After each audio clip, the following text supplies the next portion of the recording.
Hello, oh my God. You know, like these little things, I feel like yearning is not always about like, I want this big life or this big thing or this big romantic conclusion. Sometimes yearning is about like, oh my God, I want to look at you every second of every day and like watch your breath go in and out and like, and like that is what yearning is sometimes. And I think there's something so delicious about that, because the more you yearn, the more the reader yearns, the more you are like evoking that like chemical reaction that happens in your brain when, you know, longing and desire is going unfulfilled, and then the more satisfying is when they finally kiss for the first time.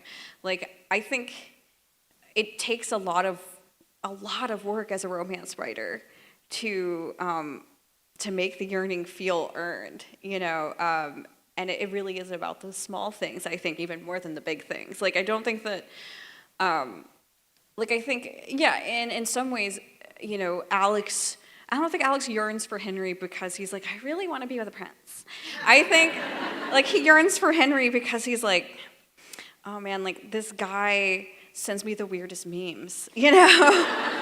Like, this guy's really fun to piss off. like those are the small things that, it's like, God, I just want to hear the way that your voice hitches when I piss you off every day for the rest of my life. You know, that's yearning, that's romance, you know?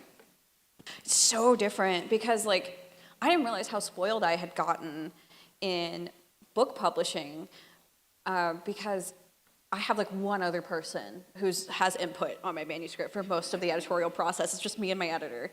And all of a sudden, like, they get a screenplay is so much more of a collaborative process, especially when it is a sequel or when it is something where there's just like, there's a lot of moving parts, and I had to learn so much about like, you cannot be precious about things, you cannot be stubborn, like you have to go with the flow, because otherwise, like it's tough to collaborate if you don't do that. And I like had to learn for the first time how to be a collaborative writer rather than like a solo writer, and that was a really fun challenge for me. And I feel like I unlocked like new parts of my brain, and I feel like I learned skills I never learned before. I learned so much about like, I would sit and I would write and I would come up with all this stuff, and I realized, and I would look at it and be like, this is a book thing.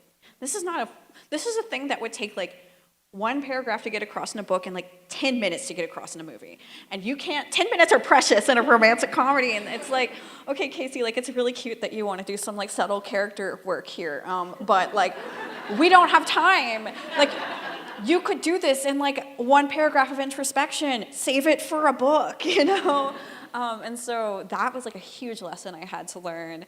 I learned a lot about like, you have to consider what's physically possible. So it's like, Casey, we don't want to do any more animal actors. You have to stop writing scenes with animals in them. I was like, damn, okay.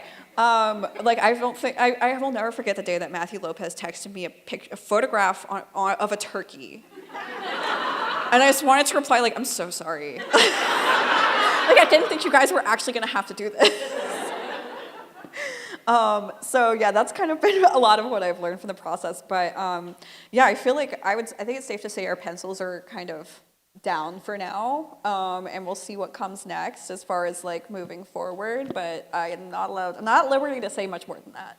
But I know that everyone I've spoken to on the project is really excited about it. So that's all I can say. Oh my God. Oh God. Okay, let me think. Because here's like a fun fact about Red, White, and Royal Blue is the final printed version is around 113,000 words. The first draft when I first finished it was 153,000 words. So I cut 40,000 words from that manuscript. A lot of that was just really overindulgent prose. But there were... Are you going to release those bonus chapters? The unabridged version. You know what?